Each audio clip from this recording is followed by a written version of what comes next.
She's April. And she's Molly. And we are the Book Besties. I don't know what the prostitution laws are in California. I do it with my own husband. Woo! I'm already blushing. I make Matt do a lot of things. I'm kind of an asshole. We have not learned that. Most of us already knew it. I'm blushing. The sex in this book is spicy. It's good smut, though, man. Somehow I have to figure out how to tell Tom to skip these episodes, too. Stroking his beard. I love the little hand motion. I love it. Hi! Hello! I look a little different, huh? Yeah, a lot different. Last week we came in, I had cut my hair off and it was a darker red. This week, you look like a whole different person. Yeah. Yeah, where is my friend Molly? I was indecisive. Okay, so the turquoise was irritating me. Oh, for listeners who cannot see us on YouTube, I've dyed my hair back to my normal color, brown. As we are a podcast, so yeah, most people can't see us. I was indecisive. The turquoise was starting to irritate me, right? The only reason it was turquoise is because the green wasn't holding, and I don't know what color I wanted to go, so I just went back to square one. So I feel like it's very flattering. Like, thank you. Your body shape just reminds me of like a Vava Voom Vixen kind of person, like City of Girls kind of thing. With that hair, blushing. but it's not Molly. I know, and I have like my weird eccentric clothes. I probably could have put on, but it's cold in my office, so we're wearing a sweater. It gets really hot in the room where I film because of the lights and also because this room is just always hot. So yeah, not a sweater for me. No, this room's over the garage. So yeah, ours is too. Mine is too.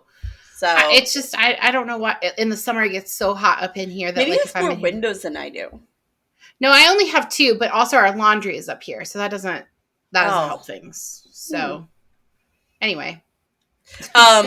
You had an interesting week. I did. So I have some friends that work for NASA, Langley. No big. And BT. And they're all like people I worked with previously at a library. And so I was sent a job posting for a librarian position at NASA. And so I applied for it and I interviewed for it last week. The interview went really well. I was like proud of myself for how I did, and definitely think that I was put myself in the running to be one of the top choices. But I ended up withdrawing my candidacy because I just felt like it wasn't the job for me. That's okay. Like that kind of librarianship is like super interesting because you're like involved in the mission of like NASA. Like that's pretty freaking the big cool. Picture shit, right? Right. But like I would miss working with kids, so I just decided not to do it. I mean, at least you know what you do want. I can't say that.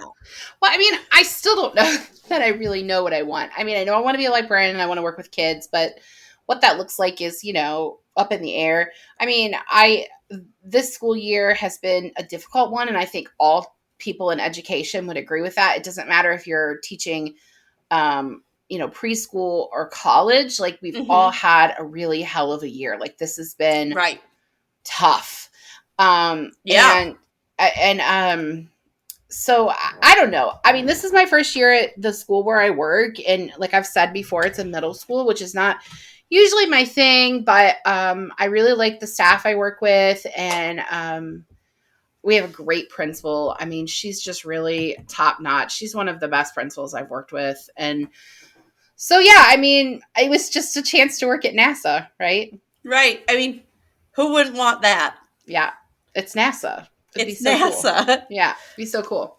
Right. But yeah, so I'm not going to go through with it.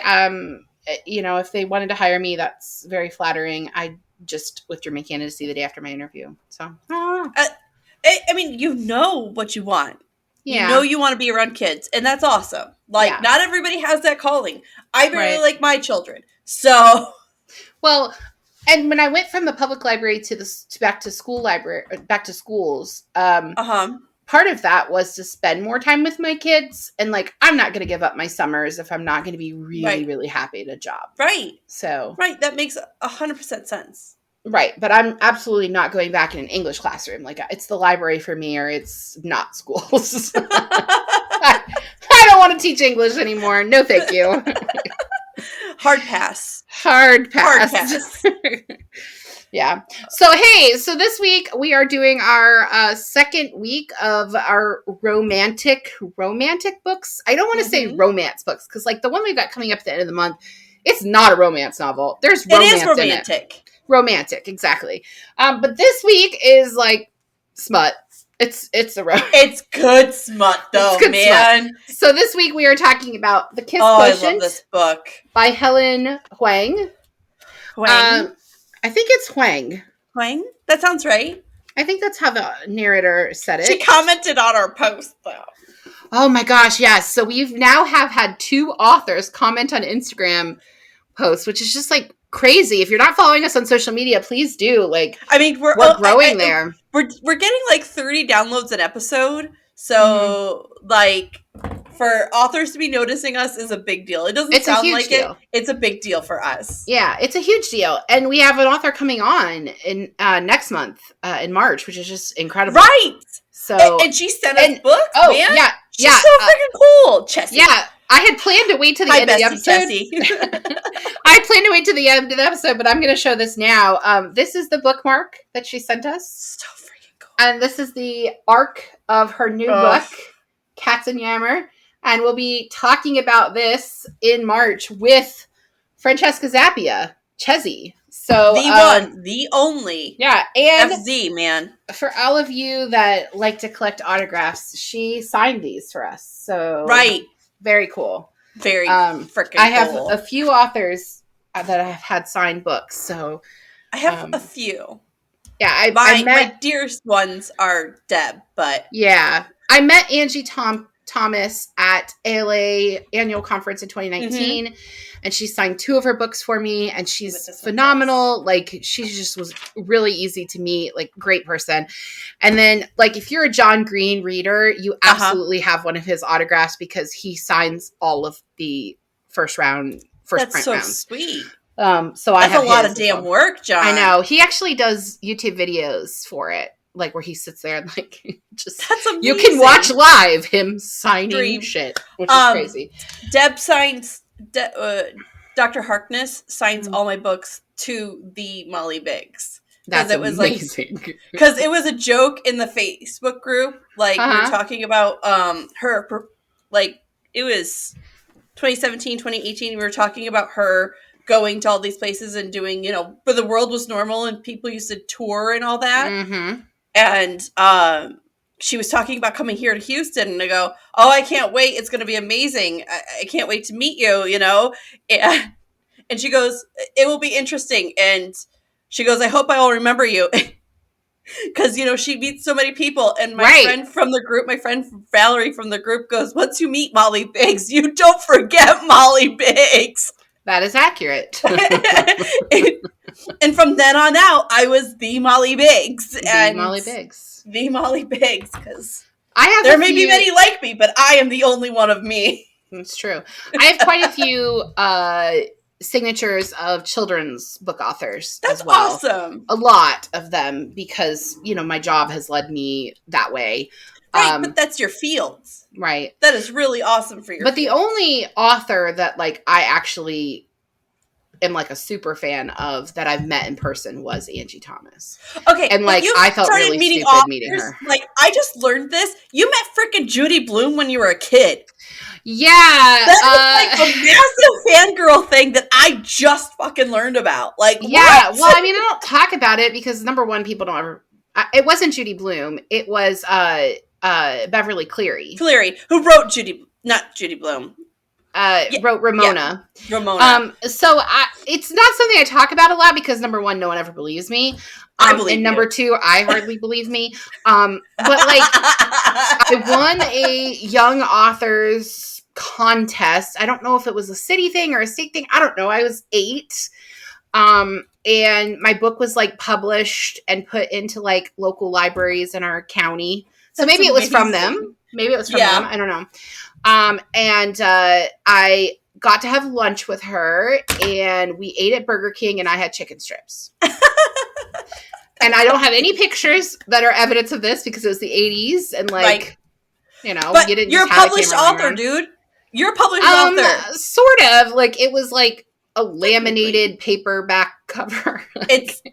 That's published. They made photocopies of it. I do remember what the story was about, though. It was about my friend who lived next door and I playing in the backyard, but it was like a fantasy story. So like we're on the swings and like the earth opens up and we end up going back in time and then there's like dinosaurs and shit. Because look, we had to illustrate our books ourselves and I cannot draw, but I can draw a fucking brachiosaurus. So just some feet and a long neck and we're set. So that's why we went back in time. Cannot remember anything else that happened in the story, but I do remember that we got home in the end. So maybe Mary Osborne stole the Magic Treehouse from me. Possible? No, copyright infringement. No, it's not. All right, anyway, let's get back to this. The Kiss Quotient. That has nothing to do with dinosaurs. It has nothing to do with dinosaurs. So I'm going to give our synopsis because we're 11 minutes in, Molly. What a shit show. I love our shit show. I do too. Gosh, this is our fifth episode of season 2. Number 5. All right. 1, 2, 3, 4, 5. It's crazy. All right, so here it is. Stella Lane is a genius econometrician? Economicus? I can't remember how to say it now. She does her job, side note, her job is to take economics and look at what people buy and predict trends. Math. It's like math and trends and like, you know how like on Amazon when you buy something not sponsored and then like you get you might also enjoy this recommendation. That's what she does. But it's like analytics. Econometrician. There it is. It's like analytics, math, and something else. I can't remember spotting, basically. Yeah. All right. Stella Lane is a genius econometrician. She can handle any algorithm that comes her way, but she has never been successful in relationships with men, more specifically sex. As an autistic woman, she has a lot of quirks that make closeness difficult. But when a colleague rudely tells her that men want a woman who knows what they want or what they are doing in the bedroom, she decides to seek professional help. Enter Michael, a sexy escort with the right looks and, more importantly, bedroom expertise to teach Stella exactly what she needs to do to please a man and find pleasure herself. It's smut, guys. It's fantastic. The only problem is that these sex lessons slowly move from strictly naughty bedroom fucking to something that neither expected at all. Love. Perfect synopsis. Yeah. It is the reverse. I'm blushing describing this. So you guys are going to find this out a lot this month. Like, this is not April's thing. Like, I am very reserved when it comes to these things. And, like, woo! I'm already blushing. It's like sweating. My husband is our editor. I wonder if he thinks, man, my wife is kind of a prude. Nah. He knows you're not. He's been with you long enough. I mean, I don't know if that's true or not. I did try to get him to read part of The Love Hypothesis. And what did he say? He still hasn't read it. But we'll talk about that book next week. All right. Anyway, so there you go. So that's the beginning. That's the story of the Kiss Quotient. Excuse me. I keep calling it the Love Quotient because I'm mixing up the two books, but it's the Kiss Quotient. All right. So, I mixed them up too. Yeah. Well, there's a lot of similarities. So this book is also the fake dating trope. Well, it's the reverse Pretty Woman. It's the reverse Pretty Woman. But like the book that we covered last week was also fake dating, right? So we had the wedding date where we had the theme. Yeah, I like the 3 books. The but first we didn't 3 do books that on purpose. We definitely did not. But the first 3 books of this month are all fake dating. Mm-hmm. The last book is just not that at all. But anyway, all right. So this book is classic fake dating romance novel like The Wedding Date. Did you find the relationship between Stella and Michael to be believable? By the end, absolutely. Yeah. His loyalty to her became instantaneous. Oh yeah. Like when he punches the guy. Right. Well, and also like he realizes she's different, but doesn't like can't pinpoint it, and it makes him like, you know, soften to her in a way he doesn't normally to clients. Yeah. And it's I mean, that starts right away too. Right. And it makes for a very interesting storyline. But I mean, I don't know any adults with Asperger's, right? So I can't talk about accuracy with this. Yeah. But I mean, it feels believable. My only like, even though I'm neuro, like everybody knows divergent. Everybody knows that my brain doesn't work the same as others, and I am technically, based off that diagnosis, I am in the spectrum. But I don't have friends in the variation in that rainbow, right? My knowledge of Asperger's comes from parenthood, so I don't know how accurate that is. Yeah. But I want to think it's believable. Yeah. You know? I can't speak from experience. Yeah, I mean, I feel like her experience is different though too, because, well, I mean, and that's the thing with autism, right? Once you've met one autistic person, you've met one autistic person. Because everybody's different. Everyone is different. And when they try to do the diagnosis, I mean, you know, we went through this with James. When you try to do the diagnosis, it's challenging because there are certain things that you're like, okay, well, that's classic autism. But yeah, so Stella has Asperger's. Like that is her diagnosis. Right. And that's no longer technically a diagnosis. They consider that to be mild autism now, but I take issue with that because my son is officially diagnosed with mild autism, but he has Asperger's. It has genius-like tendencies. It has a super focus on usually one thing and like hyper focus. And things are very cut and dry, right? Yes. You can't. There's no sarcasm. There's no joking. It is straightforward. Right. They take everything you say to heart. And I think Michael recognizes he doesn't know that Stella is autistic right away, but he knows that she has some naivety that like she could be taken advantage of. So like even from the beginning, when he decides, okay, I don't do a second date. So like, we're not going to do this again. And she's like, can you recommend somebody? And then he's like, okay, she's going to get taken advantage of if I recommend somebody's her. Definitely going to screw with her, and he does not want that. Right. So he has that like overprotective thing, which could just be like the older brother thing going on too. Like, I don't know. But like, I do feel like when it comes to James, that's one of the things I worry about with him, that he'll be taken advantage of because he doesn't always realize when somebody isn't telling him the truth or when someone's making fun of him. And so I can see that. People are assholes. It's true. But like, I feel like they both had feelings for each other long before they wanted to admit it. Like, that's just how this book reads to me. Same. And I mean, I don't even know that it started the same day that they met. But they definitely had feelings for each other sooner than they wanted to admit. Absolutely. And it wasn't just feelings of sex. Like, it wasn't just desire. They definitely warmed up to each other and their hearts started bonding instantly. Oh, yeah, for sure. Absolutely. All right. So the sex in this book is spicy. Is it because they have good chemistry or because Michael is a professional? Both. Yeah? Both. Because it's not just Michael. I mean, he is reacting to her behavior and how she acts and how, you know what I mean? It's not just him. While he is definitely leading the charge, he is playing off of her in a lot of these situations. He is... Go ahead. I feel like him being a professional, Right. A being pro. that he has sex for money, like that's what he does. Right. Being that he does that, like I feel like he would know the things to like, pleasure her, but I also feel like he's letting her discover those things too. Right. Right. Which to me is sexier than just like Right. doing the things, But he said his own words, something around the lines of he's used to them taking the lead, right? Yeah.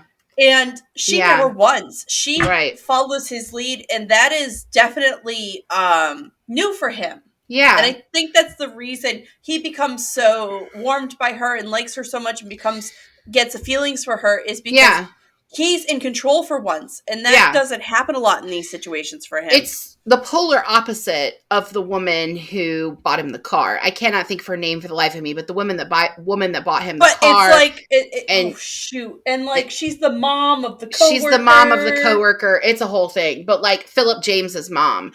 But like, the way that she basically took ownership of Michael. Right, like he was property. He is property for her to have and consume and use when she wants. And she never once treated him like that. She never treats Michael like that. And I don't think Stella would know how to do that to somebody. She just doesn't seem to have that personality. I don't think it's because she has autism. I think it's just isn't her. A human being, right? Yeah, exactly. And to me, like, I think Michael found that to be sexy. Like, I think he was like, damn, this is hot, Yeah. So, all right. So the next question, we've already talked about the fact that Stella is autistic. Right. The author is actually autistic herself. She was diagnosed right around right before she wrote this book. Interesting. And part of this, I think, in the interview that I've read, and I will link this below, and it's linked in our notes. I think part of the reason that she was inspired to write this was just to write about, a romance experience that she, that feels authentic for her. Right. But she also, on the back of the book, it mentions that or in her author bio, it mentions that she's been reading romance novels since 8th grade, which, by the way, that's what grade I teach, and that scares the hell out of me, but accurate. My students are reading, like one of my students is reading 50 Shades of Grey. It's terrifying. Yeah, terrifying. I just want to be like, Mom, Dad, Grandma, whoever the adult is, what the fuck, man? Yeah, this is not okay. But anyway, do you think that, like, does that change your view of this book, knowing that our author is also autistic? I don't think it changes my view. It makes me think it's more authentic. Yeah, yeah. It's not me trying to write the point of view of somebody. Of a POC. It's not me trying to write the life of a gay man. It is more authentic, and it's going to be more honest, and it's going to be more realistic because it's her words, her world, and her reality. Right. Yeah, I mean, I totally agree with you. For me, when I found that out, I actually found that out after I read the book the first time. This is my second reading of this book. Both times I did the audiobook, and the audiobook is very steamy, very hot. Very, very steamy. Oh boy. I kept being concerned that my sons were like going to walk into the bathroom as I was like listening to it, like getting ready for work. Anyway, so for me, when we in the library world, one of the things we're really pushing for is not just diverse books, but we're pushing for diverse books that have an authentic representation. So like one of our favorite books, Red, White, and Royal Blue, which we talked about in season 1 of the pod, the author is Casey McQuiston, goes by the pronoun they, them. Right. And they consider themselves to be a lesbian. So her perspective on that would be more authentic in her second book. They are not a gay man. Right. Do you know what I'm saying? Right. Whereas this book, you have an autistic woman writing about an autistic woman. Right. Now, does that take away from her content? No. Does she have a point of view? Does she have access, being that she is a part of the Alphabet Mafia? Absolutely. But it is not as authentic. And that doesn't take away from Casey McQuintock. Did I say that right? Quinston. McQuinston. Macintosh? I don't know. Whatever. Casey. We're on a first name basis now because I suck at last I feel like we should get on a first name basis with them. Like, that'd be great. But I think when it comes to writing something that is so sensitive, be it about a POC's Mm-hmm. life.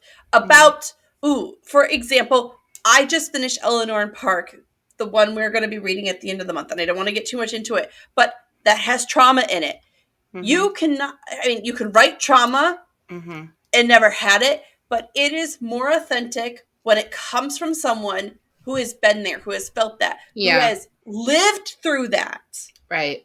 Or draws on experiences of, others or something. Right.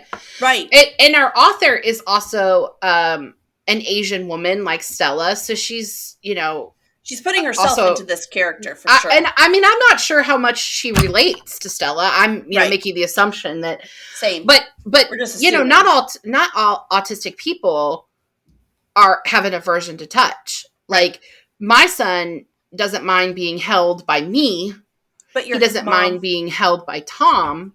But I can't keep him away from Sam. Like it's good that he doesn't mind Sam snuggling him because Sam doesn't know boundaries. But it's wild to warm up to other people. Right. And okay. Some autistic people don't want to be touched at all. Like it doesn't matter if you're mom or dad or whatever. Right. Like there's no touching. It's difficult to get a haircut. Like it's, any of that. And Stella seems to be like sex touches, like sexy touches are not her thing, but like she doesn't necessarily mind when her mom touches her. But she has to warm herself. I've noticed in the book when she's like, okay, like when she was going into that big thing, right? Mm-hmm. The event. I can't remember what it was. It was like a ball or it was some sort of gala, charity gala. Whatever. Yeah. She was getting herself warmed up. Okay, people are going to want to hug. People are going to want to shake your hand.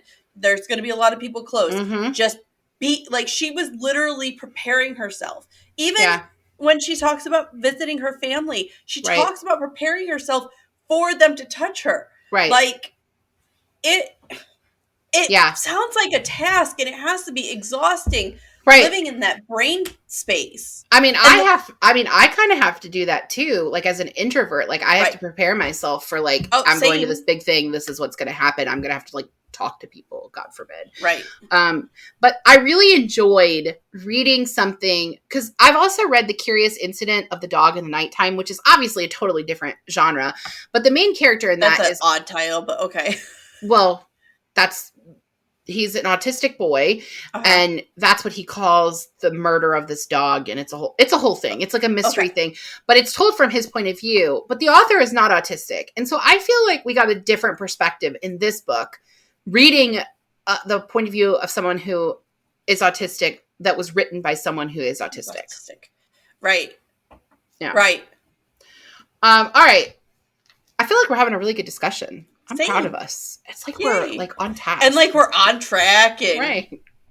Next question. All right. All right. Is Stella naive to believe sex lessons will, quote unquote, fix her problem with men? I wouldn't say naive. Mm-hmm. Let's take her life so far has been, she has learned everything in her life. She learned how to learn to go to the bathroom from her parents. That was a lesson.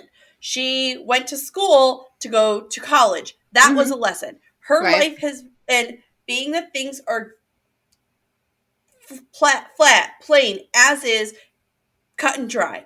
Mm-hmm. Everything she has learned that she loves was a lesson at some point in time. Mm-hmm. She is trying to teach herself something that she wants to love because other people love. So I get the thought process. I don't think, for her, it's not naive. For someone, for her, it's not naive. I think it is brave of her, especially since she's trusting a stranger, not just a stranger, but a stranger that's doing an illegal job. Yeah.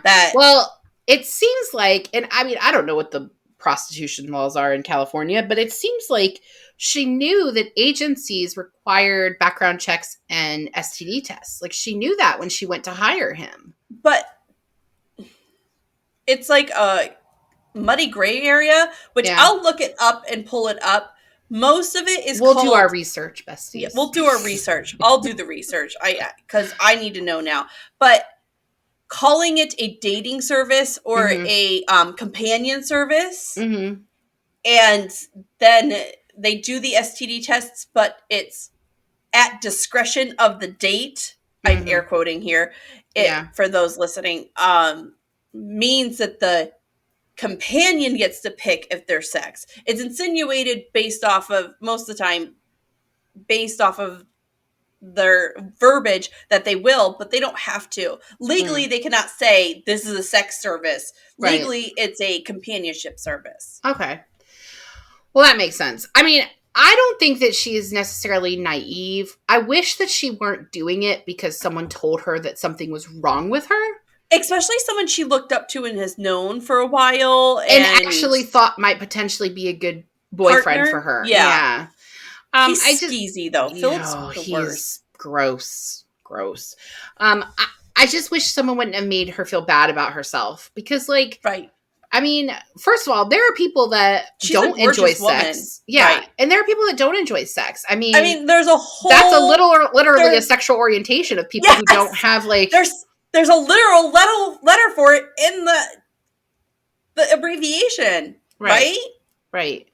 So, I mean, I just wish they wouldn't have made her feel bad about it. But I guess we wouldn't have had the story if they didn't. But I think it's interesting, her approach to it, because she doesn't see the point in her getting any pleasure out of it.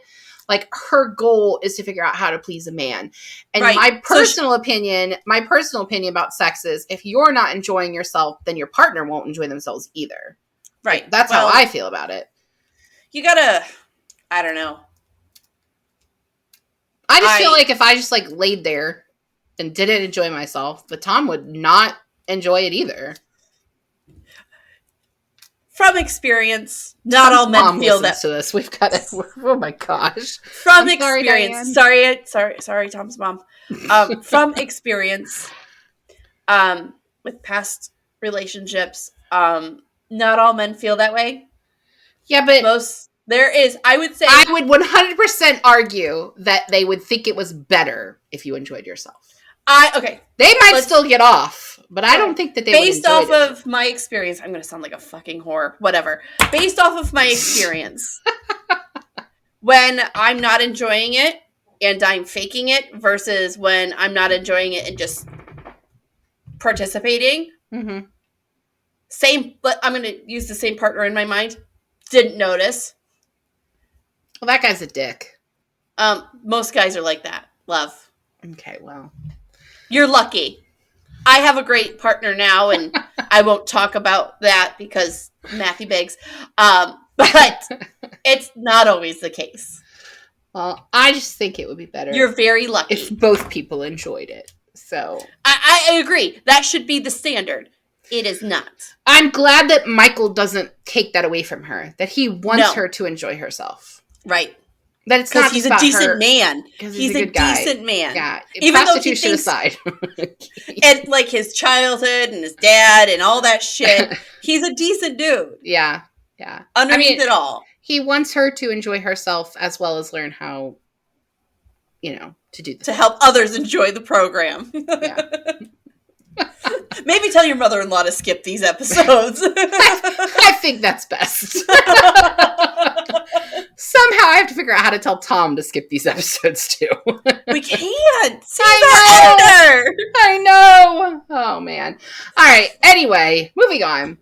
All right. I mean, although probably he's like beaming with pride as he's listening to this now. Like, yeah. Stroking his beard. Yeah, of course. Definitely stroking his beard. Oh my gosh. Beard. All right. As we read the book, we learn that a lot of Michael's motivation for escorting is due to his father. And you mentioned that earlier. So he walked down on his family. He stole all their money. He told Michael he shouldn't go to fashion school. All of that stuff. Does this backstory make Michael a relatable love interest? This backstory is so freaking cliche. I'm on board with that. I am on board with that. Yes. The sins of the father cliche, right? Yes. Oh, gosh. Oh my god. Like, he's got to be doing something that his father would hate to get back at him. Well, and like, how many sisters does he have? Like 100? 4, I think. I don't know. It felt like way more based off. There's a lot of them. I think it's 4. It's one set of twins and 2 5? Other. 6? No, I think it's 4. I think it's 4. Anyways, it doesn't matter. But it's the sins of the father cliche, right? Mm-hmm. In that trope, in that cliche, there's 3 options. Rebel against the father. Mm-hmm. Be a better man for the father. Mm-hmm. Fix the father. Mm-hmm. And he does just 2 of the 3. Right. And it is so outplayed. And I understand why she used it.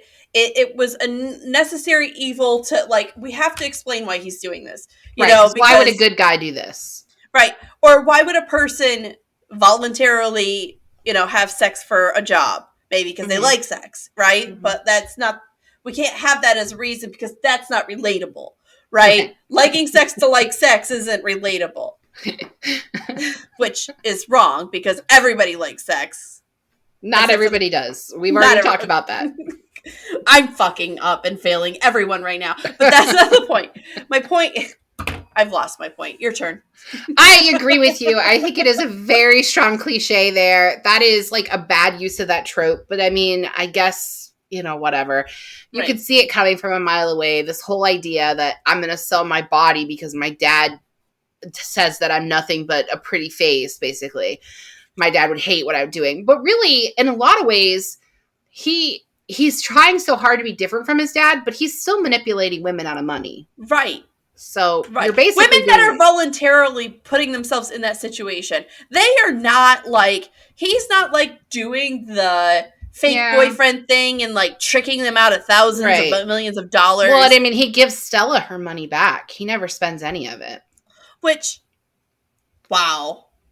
50, I don't know if I could just hand over a $50K check. How much money how much does she have? Well, I can't think of how to say the word again, but like, how much money does she make? Because man, that's a lot of money just to have lying around. And then we learned she should buy a couch. Like, she needs some furniture. That's the scene I needed in that book. Was when they go buy in the epilogue. Yeah. I needed her and him to like be furniture shopping or something. I agree. Normal. Oh my gosh, I was waiting for that too. I agree. But she also has a trust fund. That girl has bank. A lot of money. Like she comes from money, obviously that family has money. Right. Obviously. Right. Anyway. But no. Yeah, I didn't that cliche. I didn't like it either. All right, so Michael and Stella come from different worlds. What did you think of their families? I also asked, how are they similar? How are they different? But just tell me what you thought about their families.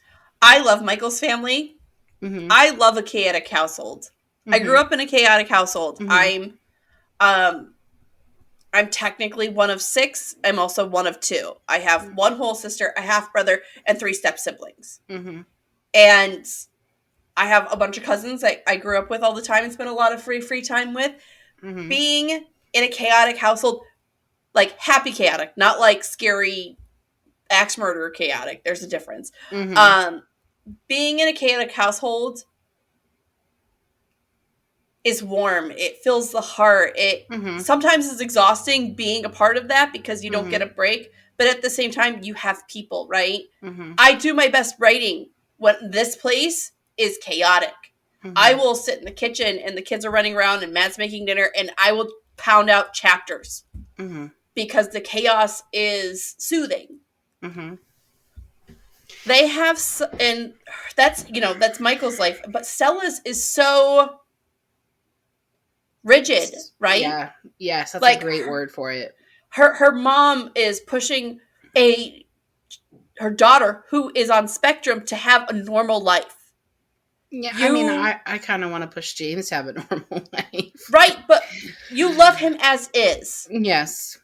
You love him for who he is, not who he can be. His mother, her mother, until the very fucking end, is pushing her to be something she's not. Yeah. I don't know that that's and I think that's part of the reason. I think that's part of the reason Stella was like, oh, shit, my mom wants grandkids. I need to pretend to like sex so I can find a husband. Right. I don't know that that was exclusive to the fact that her mom, because Stella was autistic. I think that's just sometimes moms, in general. I don't know. But I don't see you pushing your kid to have a family. Yeah, I don't either. And we keep telling James he has to have babies on Earth, not on Mars. So, I mean, I liked Michael's family too. I actually really wasn't crazy about his mom. Like, to me, she felt like too much of a cliche, like as a character. Like, I just felt like she was, the grandma made me laugh so hard. Grandma was hilarious. She was a lot of like stereotypes of like old Asian. You know what the grandma reminded me of? And this probably gonna sound racist, but she reminded me of the grandma in Mulan. Okay, absolutely. That is 100% how I picture her. And it's not, it's not that they're both Asian. It's the I don't give a fuck demeanor and the wisdom and the kindness and I'm the local crazy. Like it's same absolutely. Person, different font, right? Right. And also the new movie. I can't remember what it's called. Somebody Goes Wrong. Can't think of the name of the robot in it, but anyway, it's a new animated movie. Ron Goes Wrong. I don't know that one. Ron's Gone Wrong. And the grandmother in that is very much like this stereotypical crazy old grandma, and like I love that. That's my goal, is to be the baddie grandma. You're on your way. Yay! But I wasn't crazy about his mom. Like, I felt like there were a lot of stereotypes to her that just and her like still like defending the dad is like gross. And I liked his cousin a lot. And I don't know if I told you this, but this book is the first of a series that's similar to The Wedding Date, and the books are like feature characters that are not. I haven't read the other ones, but Quan, the cousin, is one of the sequels. He's the main dude. And so is the cousin who's autistic is also one. He gets his own. That's awesome. So I mean, I wasn't crazy about his mom, but I liked the sisters. I liked the grandma. Stella's parents to me were the typical snooty rich people who just wanted, facts. Anyway, all right, let's go on because we're at 40 minutes already. All right. Is this edition of Philip James's undying like for Stella a necessary wrench in the storyline? Yeah. No. I'm going with that too. No. We're going to be ringing a lot of bells when we're doing romance books because they're full of cliches. And I mean, I don't mind the cliches. They move the story along. It's just me pointing out cliches for cliches. I write, and I've said this before and I'll say it again. I write cliches into my books. And cliches work. That's how they keep getting in there. You know? So, I mean, it's not that I hate it. It's sometimes I do hate them. Let's not lie. But sometimes they're a necessary evil. It's just... This one didn't seem necessary to me, though. Philip James being like, I was a dick because I was intimidated by you and I really had a crush on you. That was unnecessary. Why can't we just leave him to be the asshole he is and move on? I would have been much happier with that. If he would have just been the asshole that inspired her to hire Michael. He didn't have to be the son of the woman who like... but let me tell you what, I did not expect that. That is something it definitely wasn't expected, but it wasn't necessary either. Right. It wasn't something we needed. It didn't add to the story. But man, it was a surprise. It was a good surprise. It was a good surprise. I don't think it was it was a surprise, but to me, it wasn't a good surprise because it didn't add anything. Like a good shock adds to the story, and I don't think that did. I was pretty damn shocked. But I guess we have to have... you have to have the Philip James story so that you can have the miscommunication trope. Right. They have to break up and realize that they love each other. I mean, that just has to happen, right? Like, we have to have that. Right. So, that's what it's in there for. But it's just unnecessary to me. I don't like it. All right. We just talked about that. How about his mom being the client? We just talked about that. Take it or leave it. Yeah. What do you think of Stella's sex lessons plan? So this was on page 58 of the book. Oh, can I bounce back to the mom thing for a second? Yeah, go ahead. I'm going to look for the thing. So I got a bell ring here. Stella sees her in the club. She sees this woman kissing him. And well enough to recognize, like, to see her face and to see them kissing. She's known Philip Right. She's known Philip. Right. She knows Philip's family because their families are friends. How did she not fucking recognize her? Right. I didn't think of bullshit. that. I didn't think of that till right now, but you're 100% right. It's bullshit. Yeah. I just thought of it too, by the way. That's why I was like, hold on! Yeah. Reverse! You're right on that. Plot hole! Plot hole. Okay, so... Okay, back to your question. I'm sorry. So here's the sex lessons plan. So lesson 1 is hand job, lecture, and demonstration. Hand job practice, performance review. Missionary intercourse lecture and demonstration. Missionary intercourse practice, performance review. So what do you think of her lesson plans? I think she's covering most of the bases. Literally and metaphorically. I think it was for her, right? Like, it's how her mind works. It's how she breaks things down. I don't think there's anything wrong with it. Mm-hmm. I get why Michael was upset. Yeah. Like, he thought he was being judged, which is hilarious because it openly admits she doesn't know anything. Right. So I just don't feel like, I think Michael was right on the way that he handled it. Like, we're not going to just stop in the middle of doing things and check boxes. Like, we're not going to get a performance review after you've given me a hand job, and then we're going to have sex. Like, no. That's not how any of this works. No, that's not how this works. Because, I mean, you can have loveless sex. This is very feasible. But you can't take emotion out of it. Mm-hmm. Right? Does that make sense? I would agree. Because there is a split there and a difference there. And stopping post hand job to fill out a paper is definitely not going to put you in the mood to go and move on to the next step. No. I mean, do you really want to sit there and get a lecture and then but maybe, I don't know, there is that school teacher. I mean, people have the professor school teacher kinks. Yeah, but you don't stop in the middle and have a lecture and then continue go. Well, I mean, I don't know. I don't know. If you have a kink of a professor teacher thing, can you fill us in? Tell us. DM us. Send us an email at bookbestiespod@gmail.com. We won't share with others. We just need information. We need more info. Sharing is caring, friends. Because, as a teacher, I feel like if I had that fantasy, it would be really warped. It's not okay for teachers to have that fantasy. Well, and you're a middle school teacher. Oh, no. They're babies. Ugh. Yeah. Don't get me started. That actually turns my stomach. I have 2 middle schoolers. It actually turns my stomach. It makes me feel physically ill. Moving on. All right. This series. Oh, I already said this. So I already told you that this is part of a series like The Wedding Date, and that each is their own standalone, but can be read, as a series. Do you think you'll read any more of these? I might.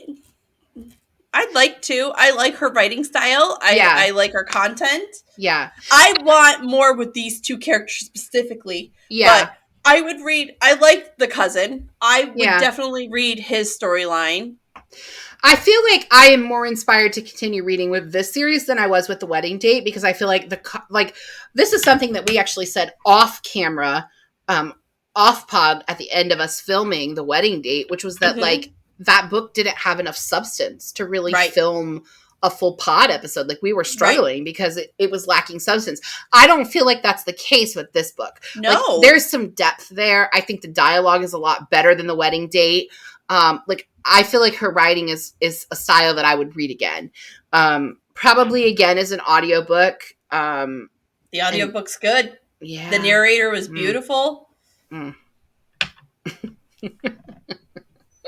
In a dirty way. Yeah, it's so dirty. It's just weird to listen to it as I'm driving to work, and it's talking about he went and he touched her sex, and I'm like, okay, I'm going to teach middle school now.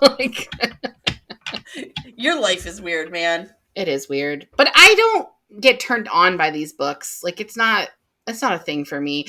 I actually had this conversation with my friend Rachel earlier today, even, and Rachel is a listener of our pod too. Hi, Rachel. Hi, Rachel. And for me, what I find to be sexy is the intimacy of like the relationship. So, like a conversation where you realize that these two people are in love and as they're falling for each other. I like that. That to me is a lot more appealing.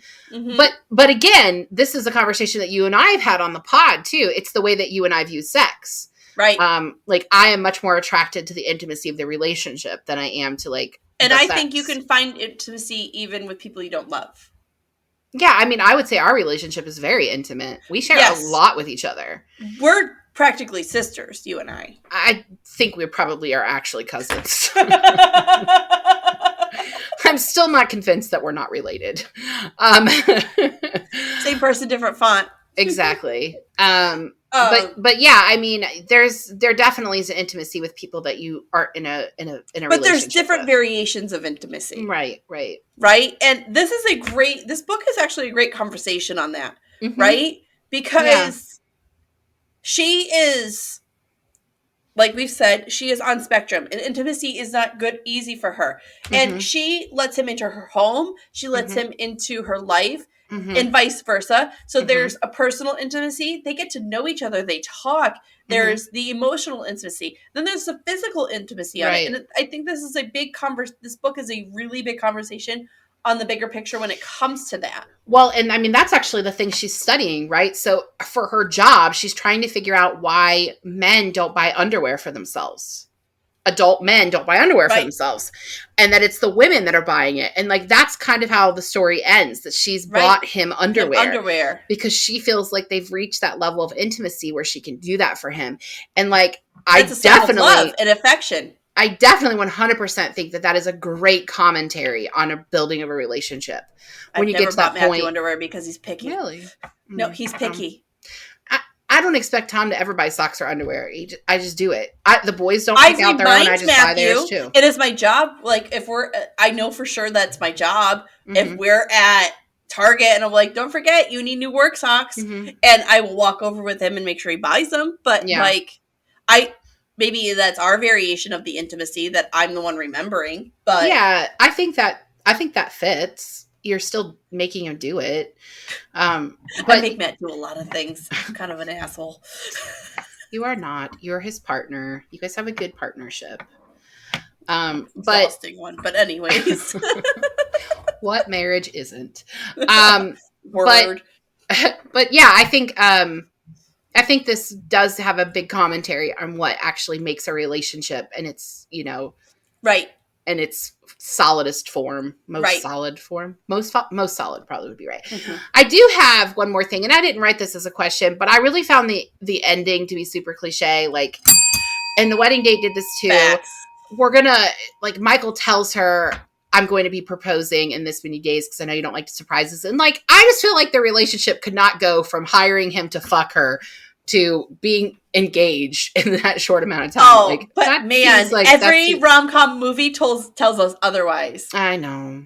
It really does. Okay, it really does set up the expectations high for girls at a really young age, because we start watching rom-coms at middle school. I think I watched Pretty Woman at 13. Yeah, I probably was younger than that the first time I saw a rom-com. Right. And like Bridget Jones's Diary, that all three of those movies are still like rewatches for me regularly. And look, I can't talk. My husband and I've known Matthew since 6th grade, but him and I didn't start dating till well after. But 6 months into a relationship, we were engaged. A year in, we were married. But that is not the norm. But it takes time.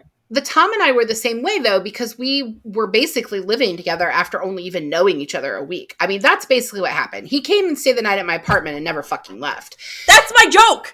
And then we were engaged. We met in April, and we were engaged in November, and we were married the following June. So our relationship went really fast. I like to say that we were on the AP track. We were on the honors track, but that's funny. But our relationship didn't start as two people who were just fucking for money. No, like that's what's weird to me. Like, this is a complete 180 for both of them, you know. It feels like if they decided at the end of the book to move in together, that they're actually going to have a relationship. Would be more realistic. He's not going to escort anymore. Like, that to me is more realistic. That was just an understood thing, right? He wasn't escorting with anyone else but her that entire book. Right. And I think that's just like a given. You know what? I'm not going to sleep with the women anymore. I'm done with this. He's working at he agreed to work at the restaurant. He was swapping jobs with his cousin at the end. Right. Or he was going to start fashion, right? Or something like that. Yes, he was actually going to start doing his passion, which was fashion. Right. Which he had left behind in New York because of his dad, because of that whole cliched nonsense there. But yeah, I just think, like, if they decided to have a relationship together at the end and they decided to, like, live together, like, to me, that was more realistic than, like, oh, we're going to get engaged. No. Absolutely. Maybe in the sequel. Well, I mean, I don't have anything else. Do you have anything else? I'm thinking. Hold on. Let me see my notes real quick. They're on my phone. I have one qualm.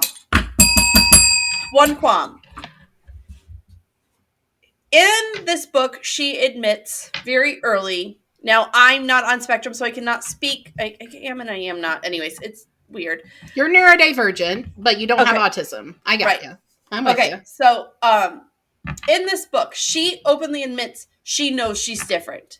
She openly admits that she knows it's her responsibility, which I don't think it is, but she says it is her responsibility to inform people about what she called it, her condition or whatever at one point in time, or her, anyways, verbiage isn't important. I'm not saying it's a condition. I'm saying that's what she called it. She called it her condition. She proposes that he does these lessons, right? She never once, even though she has said several occasions up to that point before that she tells everyone just to make them understand her better.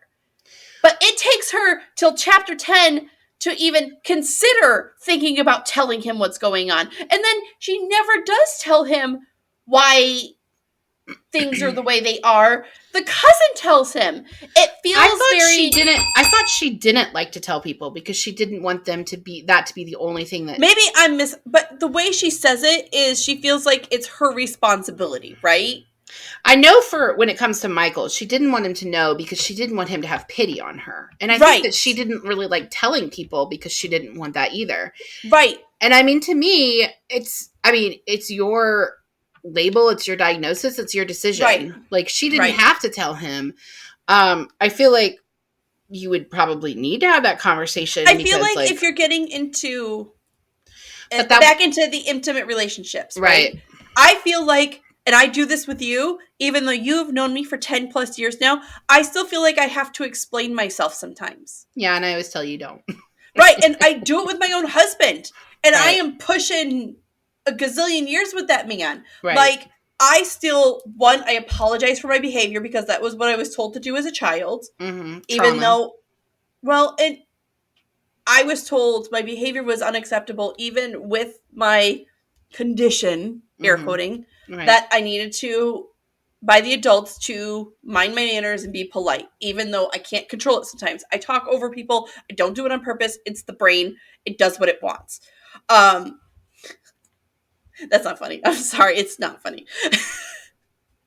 But as a person with a broken brain, let's call it broken because it is broken sometimes, I explain away my behavior and my habits. And I just feel like, as someone that is similar in some ways, I feel like we explain ourselves more than we want to or should. And it just that didn't feel authentic to me. Because I feel like I know people that are like me and more severe than me and on mildly autistic, and we all always are constantly apologizing for something the way we are made. But I don't know that that's everyone's experience, and I don't think she actually owed that to Michael.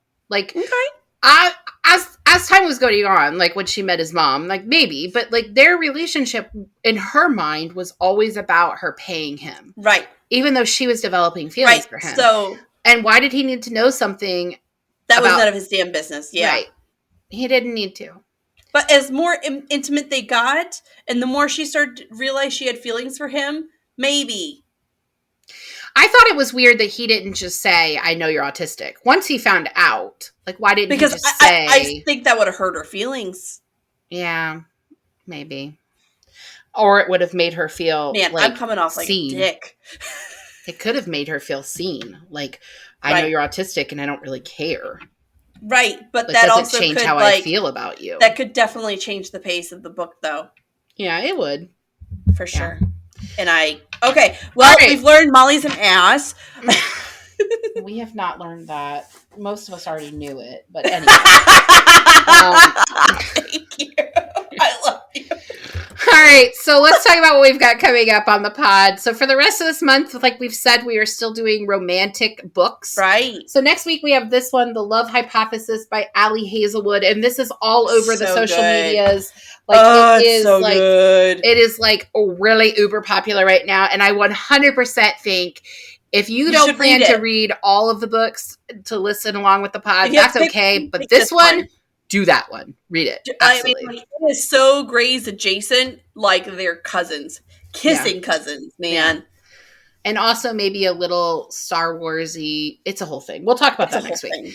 And we're going to wrap up the month with Eleanor and Park by Rainbow Rowell. This is the second book.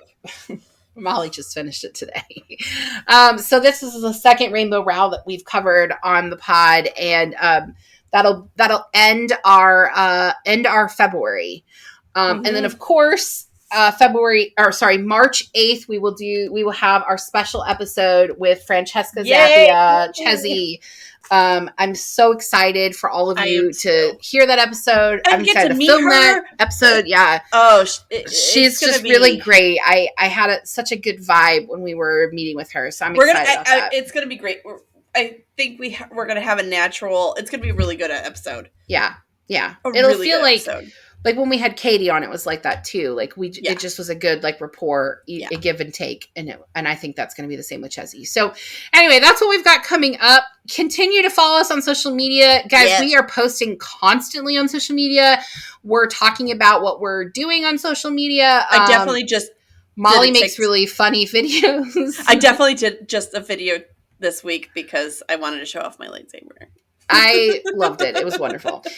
So follow us, email us if you have comments or questions, our book suggestions. Our friends have been texting us book suggestions and we've been putting them in the pod. So, all right. So anyway, that's all for now. Anything else, Molly? Nothing else, gang. No. All right. Well, we'll see you next week. Bye.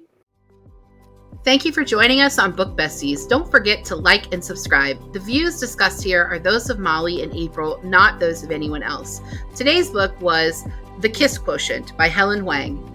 Your Book Besties are Molly Biggs and April Watkins. Editing by Thomas Watkins. And music is Sleep Sweetly by Prigida.